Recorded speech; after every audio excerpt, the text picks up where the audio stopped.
అమ్మాయి పుట్టిందంటే అప్పు కాదు, అది అదృష్టం. పెళ్లి అనేది ఒప్పందం కాదు, రెండు మనసులు నిలబెట్టే బాధ్యత. వరకట్నం పేరుతో వేధించే ప్రతి చేతికి చట్టం సమాధానం చెప్పాలి. ఒక వైష్ణవి కోసం కాదు, మరొక వైష్ణవి ప్రాణం పోకూడదని ఈ సమాజం మారాలి. ఇది చాలా ముఖ్యమైన విషయమండి. మనమందరం కలిసి దీనికోసం పోరాడాలి. వైష్ణవిని నవ్వు ఎక్కడా, వాకిట్లో మిగిలిన నీ అడుగు జాడ ఎక్కడా? కన్నీటి మచ్చలై గోడలు అడుగుతున్నాయి, ఎందుకు ఇంత త్వరగా వెళ్ళిపోయావంటున్నా. వైష్ణవిని కలలు ఎక్కడా,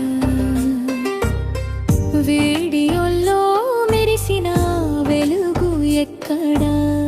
ఒక ఇల్లు కావాలనుకున్న హృదయం కదా నీవు. వరకట్నం అనే మంటలో ఎందుకు కాలిపోయావు? చిన్న వయసులోనే పెద్ద కలలు కట్టావు, చిరునవ్వుతో ఇంటంతా వెలుగులు నింపావు. కెమెరా ముందొచ్చి మాటల్లో మాయ వేశావు, చూసిన వాళ్ళందరి మనసుల్లో చోటు దక్కించావు. అమ్మని చూసినవే ఆ ముద్దు కళ్ళలో, రేపటి బిడ్డకి ఊయల ఊగే కలలుండేవో. ఇంటి వాళ్ళ ప్రేమే చాలు అనుకున్న గుండెలో, ఇంత పెద్ద చీకటి దాగి ఉందని ఎవరు ఊహించారో.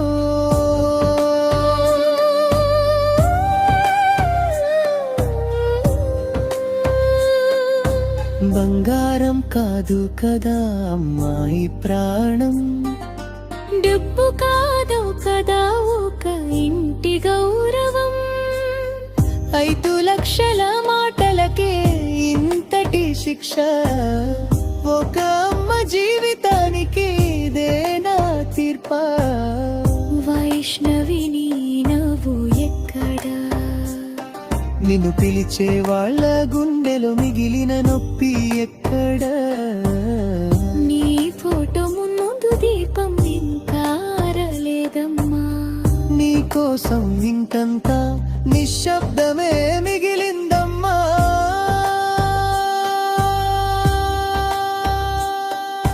3 నెలల ఆశను ఒడిలో పెట్టుకుని, రాబోయే ప్రాణానికి పేరు వెతుకుంటూ, చిన్న చిన్న కలలతో రోజుల్ని లెక్క పెడుతూ, బంగారు ఉదయం కోసం ఎదురు చూసుంటావు.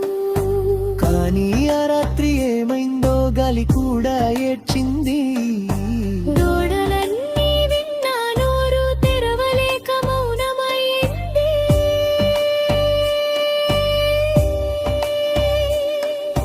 నీ అరుపు వినకుండా చీకటి కప్పేసింది.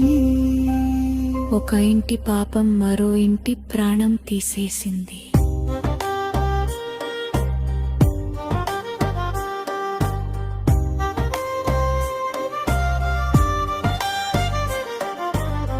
వరకట్నం అడిగిన చేతి మీద మంగళసూత్రం ఉండొచ్చు, కాని ప్రేమ లేని మనసు పక్కన న్యాయం నిలవచ్చు. భార్యని కాదు మనిషినే కోల్పోయిన లోకం ఇది. అమ్మాయి కన్నీరు అడిగితే సమాధానం చెప్పాల్సిందే. నీ నాన్న కళ్ళలు నిద్రే మిగలలేదమ్మా. నా అమ్మాయి వస్తుంది అన్న ఆశే చనిపోయిందమ్మా. నీ అమ్మ చేతుల్లో చీర మిగిలిందమ్మా.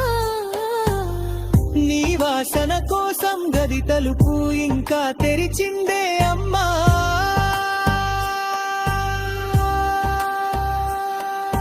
నీ సోదరుల గుండెల్లో మండే మంటలు, నీ జ్ఞాపకాలే అయ్యాయి నిశ్శబ్ద గీతలు.